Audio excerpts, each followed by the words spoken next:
أعوذ بالله من الشيطان الرجيم بسم الله الرحمن الرحيم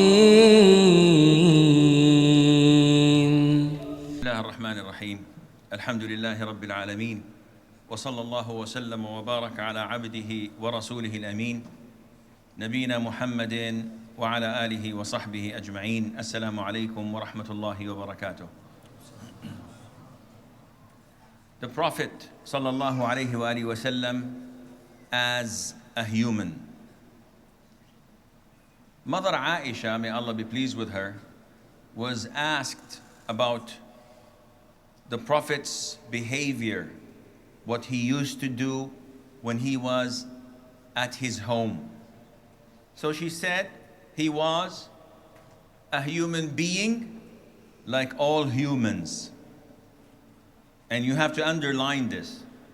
She is making a statement that he was a human being like all humans. He used to clean his clothes, milk his sheep, and serve himself. And this hadith was narrated or reported by Imam Ahmad in the Musnad. And also in the Bukhari and Muslim, the Prophet ﷺ told his companions that I am merely a man. I'm a human being like you. I forget as you forget, and I remember as you remember as well. And this goes without saying that all the messengers of Allah to the humans were humans themselves. Yet the pagans, the disbelievers, rejected this. They rejected the prophethood because of the humanity of these messengers. Allah the Almighty says, and the chiefs of his people who disbelieved and denied the meeting in the hereafter and whom we had given the luxuries and comfort of this life, said, he is no more than a human being like you. He eats of that which you eat and drinks of that what you drink. If you were to obey a human being like yourselves, then verily you indeed would be losers. So, the reason for rejecting these messages of Allah, that the disbelievers thought that it cannot be for humans to be prophets. Allah the Almighty says, and nothing prevented men from believing when the guidance came to them except that they said, has Allah sent a man as his messenger?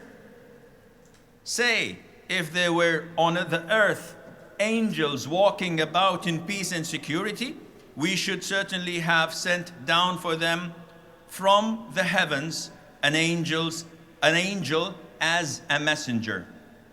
So the disbelievers rejected the prophethood of the messengers because of their humanity.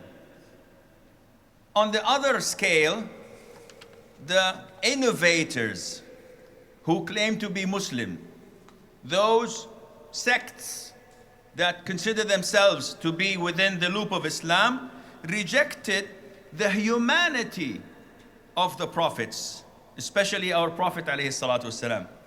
And they said, this is not possible, that they're human. We accept their prophethood, but we do not accept their humanity. The disbelievers accepted their humanity and rejected their prophethood. So now you find sects, you find people claiming to be Muslims, and they claim to love the Prophet ﷺ, but they go to extremes. So they say that the Prophet ﷺ was created from Allah's light, subhanahu wa ta'ala, and that from the sparks of his light the angels were created. And this is falsifying the Qur'an. As Muslims, we do not listen to this sheikh or to that sheikh, because Allah on the day of judgment would only question us about the Qur'an and about the Sunnah. And this makes life easy. Don't let yourself be a football. Everybody kicks you to the other side and they play with you. You have the Qur'an, it's in your hand. You have the Sunnah, it's available. Follow it, you enter paradise. And that is why Allah the Almighty says in the Holy Qur'an, say, O Muhammad, I am only a man like you, but it has been revealed to me. So these are two characteristics of our Prophet ﷺ. He's a man, like any other man. But at the same time, he's the messenger of Allah. So when someone looks down and says, Muhammad, peace be upon him, he's a man. We say, no, he's not just a man. He's on the top of humanity. He is the perfect human being. As a human being, there's no one perfect except him, alayhi salatu wasalam. But of course, he's not perfect as an individual. He's a human being with flaws, with human characteristics. He sleeps, he wakes up, he gets sick, he dies, he gets happy, he cries, sallallahu alayhi wa sallam. Yet, you cannot discredit him at all for being a human being, because he is the perfect human being. Not only that, he has an edge, and that is, he is the prophet and messenger of Allah the Almighty. So, those who claim that the Prophet ﷺ was created from Allah's light, they are falsifying the Qur'an. They are accusing Qur'an of lying, because Allah the Almighty says, Allah said, what prevented you, Iblis, that you did not prostrate yourself when I commanded you? Iblis says, I am better than him, that is Adam. You created me from fire, and him you created from clay. So Adam was created from clay, and he was a human being. And he is the great-grandfather of our Prophet ﷺ. And he's a prophet himself. So he was not created from light. The only creatures that were created from light are angels or jinn. Angels or jinn? Angels. Jinn were created from fire. The Prophet says, alayhi salatu wasalam, the angels were created from light. And Iblis was created from smokeless fire. And Adam, peace be upon him, was created from what has been described to you. And this hadith is in Sahih Muslim. What was described to us? That he was created from clay. So, was the Prophet ﷺ human? Definitely. He was born to Abdullah and Amina, to human beings. And he was born as a child. He was given to Halima Sa'diyah, who breastfed him and raised him until he was 4 or 6 years old. He went back to live in Mecca and grew up in Mecca. He worked his youth. He used to shepherd sheep for people for a small amount of money. And then he got married. And then he had children. And then he died, sallallahu alayhi wa sallam. So was he a human being? If you go through the Qur'an, it clearly states that he was a human being. If you go through the Sunnah, it states that he was a human being. He used to sleep like any human being. Isn't that true? The Prophet ﷺ, in the hadith of Anas, a group of companions came to check on the Prophet's forms of worship, and they belittled it. They thought that this is not a lot. Allah forgave his previous and upcoming sins, and we would do something, maybe, that we would catch up with him, alayhi salatu wasalam. So one of them said, I would not eat meat. He was a vegetarian, because meat was a delicacy. So he said, okay, by preventing myself from eating meat, I may get more reward. The other one said, I would never sleep on a mattress. The third one said, I will fast and never break my fast. Every single day I'll keep on fasting. And when this came, and the fourth one, he was the luckiest of all, I would not marry.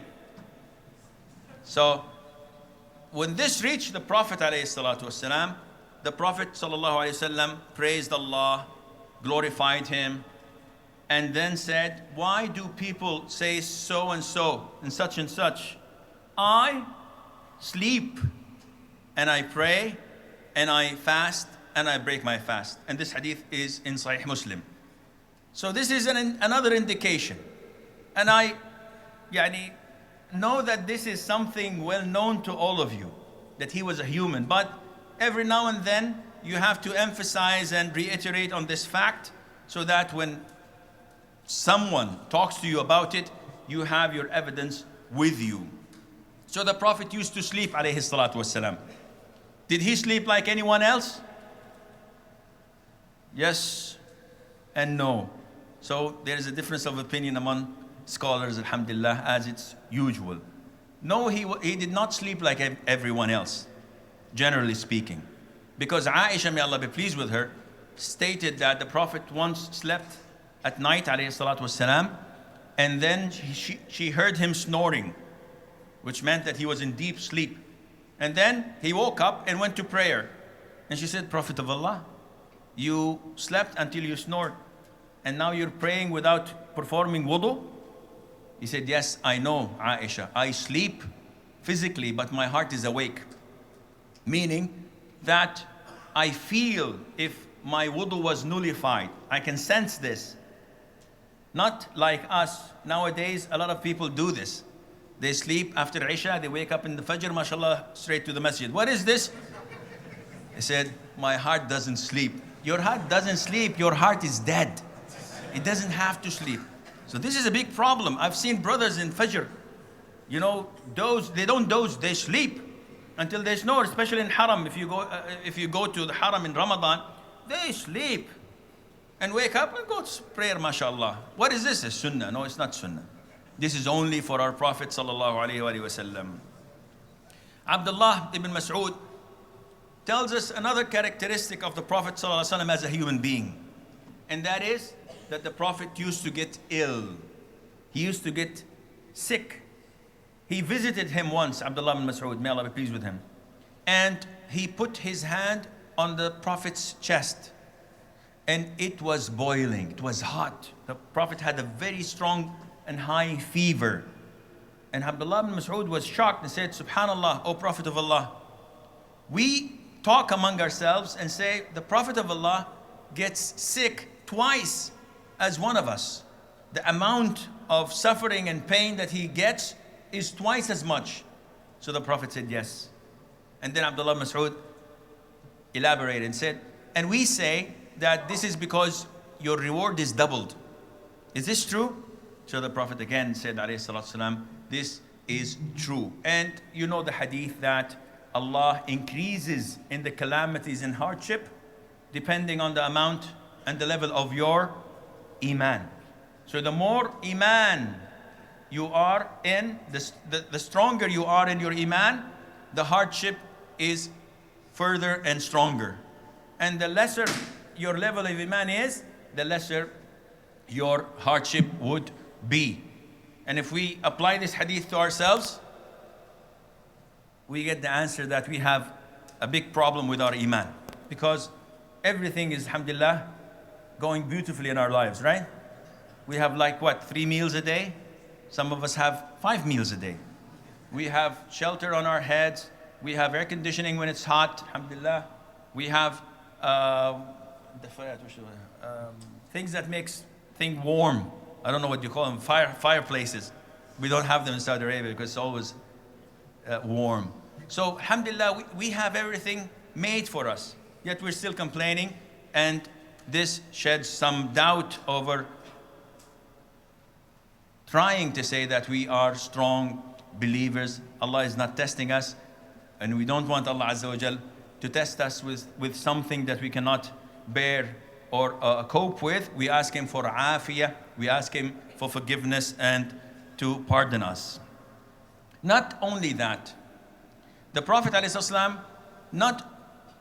did not only get sick, double the sickness or illness of people, he even, as part of his humanity, he even alayhi salatu wasalam, had a spell cast on him.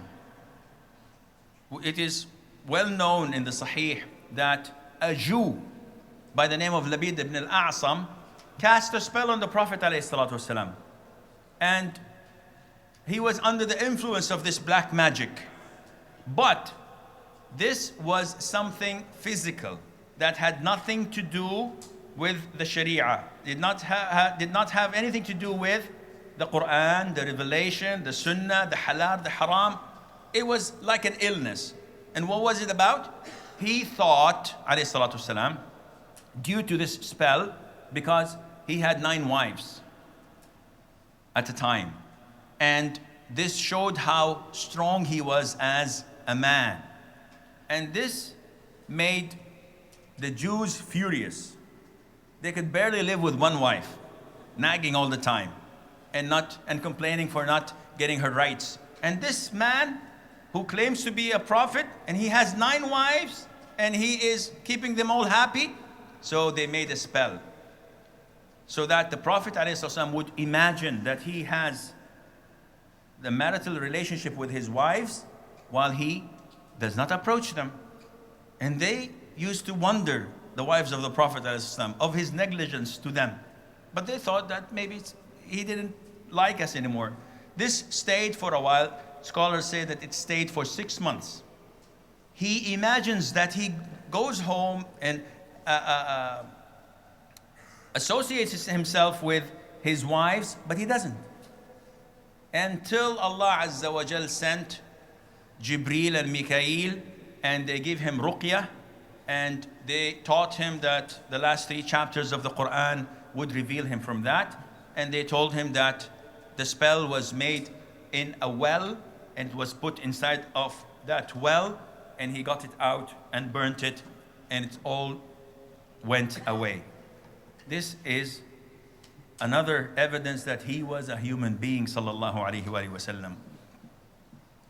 The Prophet sallallahu alaihi wasallam was made of bones, flesh, and blood. So what's new? Well, there are people who say that he wasn't. He was made of light. That whenever he walked the earth, he had no shadow. And he was made of light. Though, if he was made of light, he would have lit the house and we did not need any candles. And this is against what the Sunnah taught us. Aisha, may Allah be pleased with her, said, I woke up in the middle of the night and it was pitch dark and I missed the Prophet ﷺ. So I started feeling the surroundings and I found his feet erected and he's prostrating alayhi salatu wasalam, and he said the well-known famous dua, Allahumma inni a'udhu biridaka min sakhatik wa bimu'afatika min uqubatik wa bika minka la uhsi thana'an alayk. And this is in Sahih Muslim. So if he was light, she would not have needed to touch and locate him alayhi salatu wasalam, because she could have seen him. The Prophet alayhi salatu wasalam was made of flesh and blood.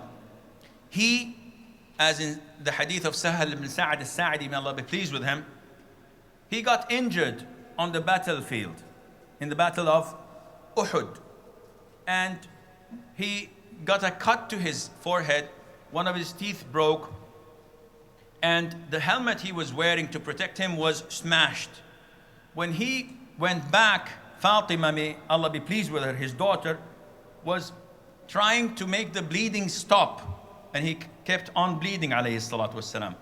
Ali ibn Abi Talib used to pour the water and she used to wash his head, hoping to prevent the bleeding from continuing, and it would not stop, sallallahu alayhi wa sallam, until she got a piece of a rug made of straw, hasir, and she burnt it, and she took the ashes and she put it on the wound, and it stopped. The Prophet, as a human being, alayhi salatu wasalam, he had feelings. And we talked about how he cried, alayhi salatu wasalam. He also felt the grief. He felt the pain over a number of incidents. For example, in not less than 6 locations in the Qur'an, Allah mentioned the word grief over the Prophet ﷺ. And his grief was not for losing a business deal. His grief was not for losing a position. His grief was for the people not accepting his message. He did not take any money from them. All what he wanted was to save them from hellfire. Allah says, the Almighty, and whoever disbelieved, let not his disbelief grieve you. To us is their return, and we shall inform them what they have done. So this was what used to eat his heart, alayhi salatu wasalam, out. His love for all of humanity to come and embrace Islam. Whenever they rejected it, he felt sad and grieved over that. He also grieved and felt pain and sorrow for the death of his uncle Hamza ibn Abdul Muttalib. Not only that, they mutilated his body. They chopped off his nose, his ear, they opened up his stomach. So when he saw him, he felt bad about it. And the companions of the Prophet, the Ansar, also felt bad for their relatives who were mutilated and cut up in this barbaric way. And they pledged to do the same next time they meet with the disbelievers.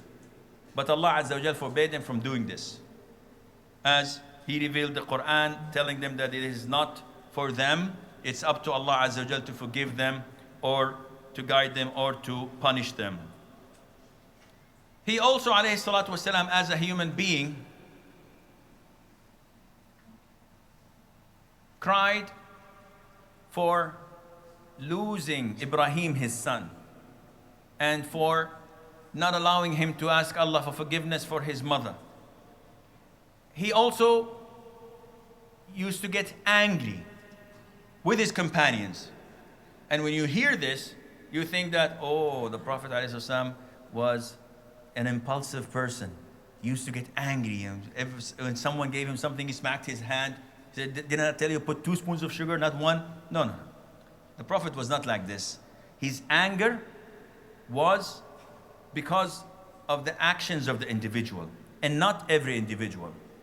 So, with the youngsters, with the ignorant, he was very calm and tolerant. Now, this beautiful gathering of brothers and sisters in this masjid, if someone comes, I'm not pointing at anyone, just any indiscriminate. If someone comes and starts to urinate in the Qibla, what will you guys do? Attack! We will, tear him into pieces. What is he doing? He's urinating in the masjid and in the Qibla. Kill him, that infidel. No, this is not what the Prophet did, alayhi salatu wasalam. This was an ignorant person. What did he do? He said, leave him until he finishes. Otherwise, he would have scattered everything around the masjid, so the spot would have been much bigger. So the Prophet's wisdom, he eliminated it in a very small place. Then he told him to pour a bucket of water, and then he called the man and said, my son or my nephew. This is an Arab terminology. Who's ever younger than you, you say he's my nephew. If he's older, you say he's my uncle. So he said, my nephew, these messages were not made for such filth. They were made for prayer, remembrance of Allah, for reciting the Qur'an. And all the companions were, they just wanted to kill the guy. So when the Prophet taught him this, alayhi salatu wasalam, the man said, oh Allah, forgive me and Muhammad, and don't forgive anyone else. Only me and Muhammad, alayhi salatu wasalam. And the Prophet told him, my nephew, Allah's mercy is much bigger and vaster than this. So with the ignorant, he was tolerant and kind. With the youngsters, he was tolerant and kind as well. Umar ibn Abi Salama, may Allah be pleased with him, he used to eat with the Prophet ﷺ using his left hand. And the Prophet would always prevent him from doing this and say, Ya ghulam, oh boy, eat with your right hand, say Bismillah, and eat from what's in front of you.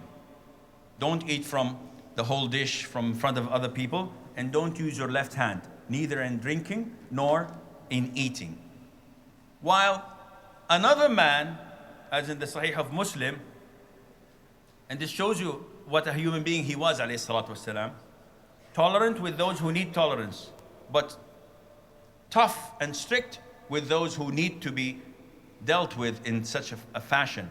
He saw a man eating with his left hand. So he said, use your right hand when you eat. The man, out of arrogance, not accepting the Prophet's advice, ﷺ, he said, I cannot. And the Prophet knew this. And he said, you may not. And the man's hand was paralyzed. He could not lift it up to his mouth because of Allah, the Prophet's supplication against him. Why? Because he did this out of arrogance. Abu Dharr al-Ghafari, for example, who was one of the great companions of Islam, one of the first to embrace Islam when the Prophet was in Mecca, alayhi salatu wasalam. And he was beaten until he turned into red because of the blood that covered the whole body. And they left him when they thought he was dead. And he hid between the curtains of the Kaaba and the Kaaba itself for a whole month, Abu Dharr al-Ghafari. And he had no food, no drink except Zamzam. Nothing came into his stomach except Zamzam for a whole month. And he said, I became fat. And you can see fat coming off my body because of Zamzam, this blessed water, which the Prophet tells us that it is food to those who intend to consume it as food, and it is a cure to those who seek Allah's cure out of it. Abu Dharr al-Ghafari once had an argument, and he's a human being as well. He had an argument with Bilal the Abyssinian, and through the argument he got carried away. He was angry, and he said, you are the son of a black woman. So, what was Bilal's color? He was black. What was his mother's color? She was black, so big deal. No, it wasn't a big deal. Because he said it in a context which meant that I want to humiliate you by your mother, that she's black, as if she's nothing. And who he is talking to? To Bilal, the Abyssinian slave. So Bilal did not reply. He went to the Prophet ﷺ and he told him about what had happened. The Prophet ﷺ, as a human being, got angry and said, Abu Dharr, you are a man with jahiliyyah. You have ignorance and arrogance within you. And Abu Dharr stepped back and said, me, O Prophet of Allah, I'm your companion. He said, yes. How dare you say this to your companion, to your friend, and say this to him about his mother? What did Abu Dharr do? He went to Bilal. He lied on the ground. He put his cheek on the ground and said, Bilal, put your foot on my other cheek, because you're the son of the black woman. Show me how black your mother is. He wanted to humiliate himself so that it takes every single atom weight of arrogance in his heart. What did Bilal do? Step with his 2 feet on him? No, he said, come on, may Allah forgive you, my brother. Come on, stand up. It's gone, it's history. Their hearts were pure as milk. May Allah be pleased with them and join us with them. Abdullah ibn Amr ibn al-As, and this I quote, and the hadith is in Sahih al-Imam Muslim, and I always quote this to my younger brothers in Saudi Arabia, because they're influenced by, ironically speaking, you. So now you're wearing, mashallah, Saudi clothes, Islamic clothes, clothes that shows your identity. There, they wear the opposite. And nothing's wrong with wearing trousers, wearing a suit. This is nothing wrong at all. But when you are in the land of the Muslims, and you should be proud of being a Muslim, you find out people are wearing low waists, pants, it's falling down, and they intend to show you their boxers. Why are you doing this? I said, yeah, this is the fashion. Wearing long jerseys and the caps on the side, and you know, Abdullah ibn Amr ibn al-As, one of the great companions, and his father was a great companion, may Allah be pleased with them both, came to the Prophet ﷺ one day, and the hadith is in Sahih Muslim, wearing two thobes, two pieces of clothes with dye on them, with usfur. Usfur has a reddish color. And this Muslims don't wear. Let me scan quickly. Do we have anybody? Okay. Well, it is not permissible for men and women to wear 100% red clothes. So if you wear something with stripes in it, black, blue, white, whatever, it's okay. But when it's completely red, this is haram, and it is mentioned in the Sunnah as well.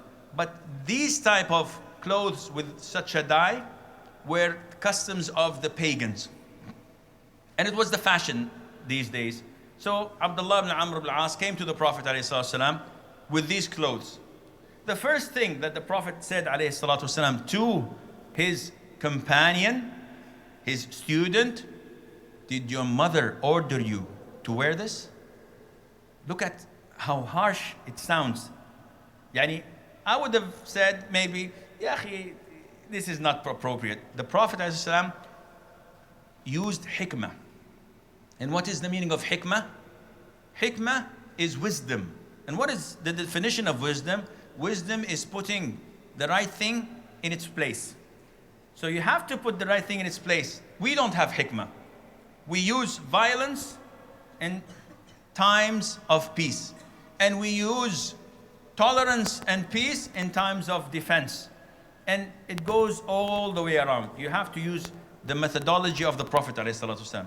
The Prophet spoke to his disciple, to his companion. Your mother ordered you to wear this? Abdullah ibn Umar did not argue. And this is something we do quite well. Whenever someone gives you an advice, what would you do? Yeah, the scholars have different opinion. So, yeah, this is haram. Yeah, but Sheikh so-and-so says so-and-so. And no, it's all the sheikhs say that it is haram.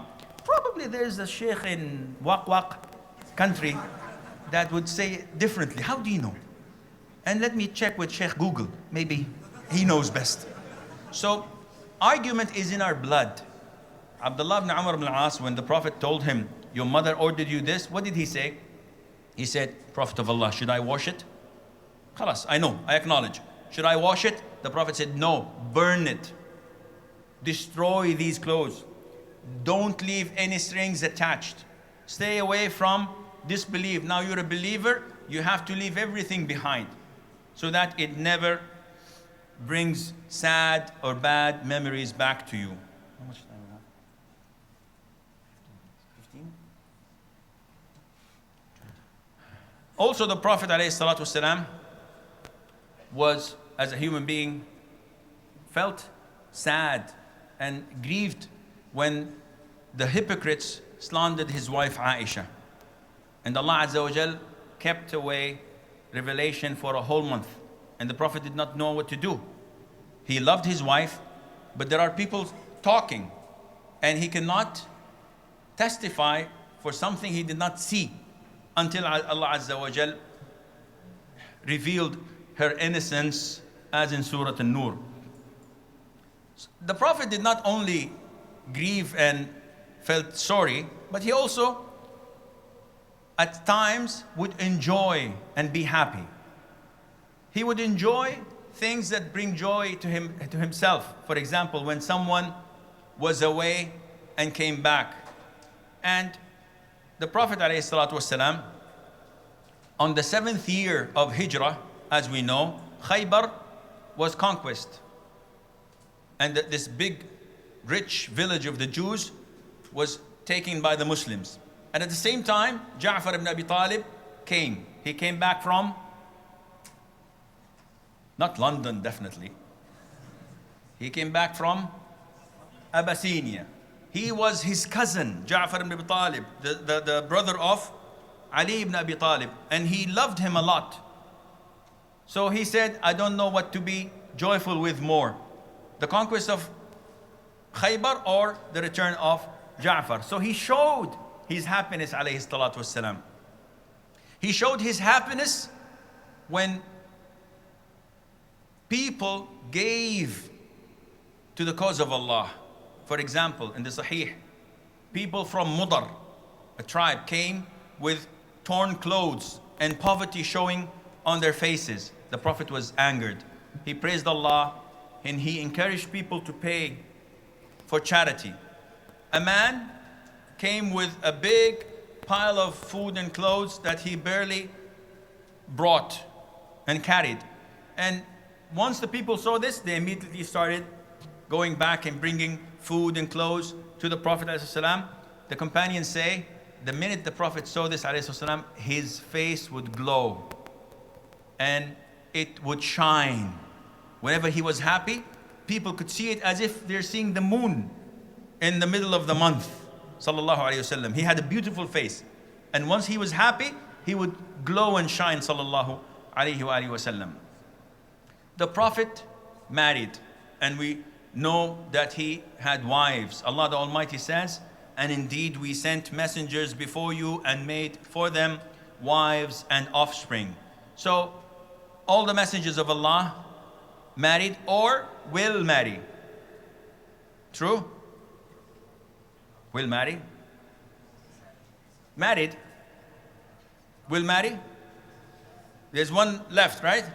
Isa ibn Maryam, Jesus Christ, peace be upon him, and he will get married and he will have offspring of his own. And the Prophet, as a human being, ﷺ, loved women. And he said that among the things in dunya, Allah Azza wa Jal made beloved to my heart perfumes, women, of course lawful women, that is, and I have my satisfaction in prayer, in offering prayers. Now, why would we emphasize on the humanity of the Prophet ﷺ? Because Shaitan has steps. You know this. There are steps for Satan. He never comes to you directly and tells you to drink wine, intoxicants, or use drugs. The first thing he says, it's okay to sit among people who smoke. After a while, smoke a cigarette. After a while, try, roll a joint or something. Just puff, don't inhale. After a while, it goes on and on and on, and then, khalas, he becomes into the mainstream of shaitan, subhanallah. Footsteps. Now, people are being fooled by shaitan in the same manner. Do you love the Prophet ﷺ? Yes, I do. Okay, let's prove that. Let's talk about the Prophet ﷺ. He was the greatest man ever to walk the earth. It's true. He was so great that Allah loved him. It's true. Allah so loved him so much that he created the earth and the heaven for his sake. Well, you don't love the Prophet? I do love him. Then, okay, it's true. And the Prophet ﷺ is not like any other one. He was the light from Allah that shined over the humanity, and his light went into people's heart. Debatable, but okay, it's true. Then this means that he's not a human being. He was created from the light of Allah, as in the hadith of Jabir ibn Abdullah. And he quotes a long hadith that all the Arabs would laugh about when they read it, because this is not Arabic. Yeah, with all due respect to the non-Arabs, but when you hear someone who's non-Arab speaking Arabic, you laugh. As when you hear me speak English, you laugh. So, but this is English. So, the Prophet ﷺ, because you love him, Satan comes with his footsteps so that you would go out of the sunnah, out of the correct belief. And this is what the Prophet warned us from ﷺ. Subhanallah, as if he knew. He didn't. He does not know the unseen, but Allah reveals it to him. He said, alayhi salatu wasalam, do not exaggerate about me, as was exaggerated about Isa ibn Maryam, peace be upon him. Say, the slave of Allah and his messenger. And this hadith was narrated by the Bukhari. So the Prophet was a slave and a messenger. But what did the Christians say? He's the Son of God, he's God, he's one out of three, and so on. And this is blasphemy, and that is why the Prophet warned us from this, alayhi salatu wasalam. A lot of these sects claim that the Prophet alayhi salatu wasalam is still alive in his grave. How can he be alive when Allah the Almighty says, verily you will die, and they too will die as well? No, they say he died, but then he's alive in his grave. He eats and drinks and mates and everything, like exactly as he was before he died in his grave. Yani, I ask you a question. If this was true, why do we leave him in his grave? Get him out, let him solve our problems. If he was alive as he was before he died. There are people, the deviant sects of Islam, I've read their books, and I advise you, don't read it without parental guidance. It is awful. One of these books says that if you say salat on the Prophet ﷺ, Allahumma salli wa sallim ala Muhammad, 500 times every single day, what would happen? He says, you would see him alive, not while in your dreams, but you will see the Prophet alive. So, okay, explain this to me. I was talking to one of the brothers and said, yes, my Shaykh, he used to do this, and he went to Medina, he went to the grave of the Prophet ﷺ, and by Allah, a hand came out of the grave, and he gave bay'ah to the Prophet ﷺ. And I told him, why didn't he grab him? Why didn't he pull him out? Come on, what kind of religion is this? Subhanallah. But people laugh about it. People fool others with it. Why? Because they're not following the Qur'an and they're not following the Sunnah. One of these sects, where I come from Saudi Arabia, from Mecca to be specific, there was this deviant scholar who compiled a book, and he filled it with all nonsense. He used to say, and I'm quoting, in this book, he says that the grave of the Prophet ﷺ, not his body, but the space of the grave itself, it is more purified and honorable than the Kaaba. He goes on to say, no, it is more purified and honorable than the Arsh of Allah Azza wa Jalla. He's not talking about the body, he's talking about the space that occupies or is occupied by the bodies of the Prophet ﷺ. What kind of blasphemy is this? Who dares say such things? People who pretend to be Muslims. He says in one of his books, when you come to the grave, face the grave in Medina and give your back to the Qibla and say, Assalamu alaikum, Assalamu alayka ya awwal, Assalamu alayka ya akhir, Assalamu alayka ya zahir, Assalamu alayka ya batin. These are the four beautiful attributes of Allah, as in the third ayah of Surah Al-Hadid, Huwa al-awwal wal-akhir wal-zahir wal-batin. How dare you use these names to the Prophet? I spoke to one of their sheikhs. I said, yes, this is correct. He was defiant. I said, subhanallah, enlighten me. He said, he's awwal, the first to come out of the grave. I said, yes. He's the akhir, to pass on the sirat. Okay? And he started explaining. He said, okay, why don't you continue and say, he's Ar-Rahman, Ar-Rahim, Al-Kabir, Al-Muta'al, and use these explanations of yours. What kind of religion is this? Therefore, the best way of salvation is to identify this human being, alayhi salatu wasalam, as our messenger and leader. We follow the Qur'an that he brought to us and that was revealed to him, and we follow his sunnah that he taught us it, and he guaranteed us that as long as we abide by the Qur'an and sunnah, that we will be with him on the day of judgment in paradise. But to follow deviant sects, lunatic scholars who are getting rich. Yani alhamdulillah, Allah guided us to Ahl Sunnah wal Jama'ah, guided us to this beautiful religion. Had I not been guided, I would have been rich. I could be rich easily if I do like these guys do, fool people and lose my akhirah, but I can make it easy in this life. Don't follow people. Follow the Qur'an, follow the Sunnah, because this is what Allah will hold you questionable about on the day of judgment. Wallahu a'lam. Wa sallallahu wa sallam wa baraka ala abdihi wa rasulih nabiyina Muhammad. أعوذ بالله من الشيطان الرجيم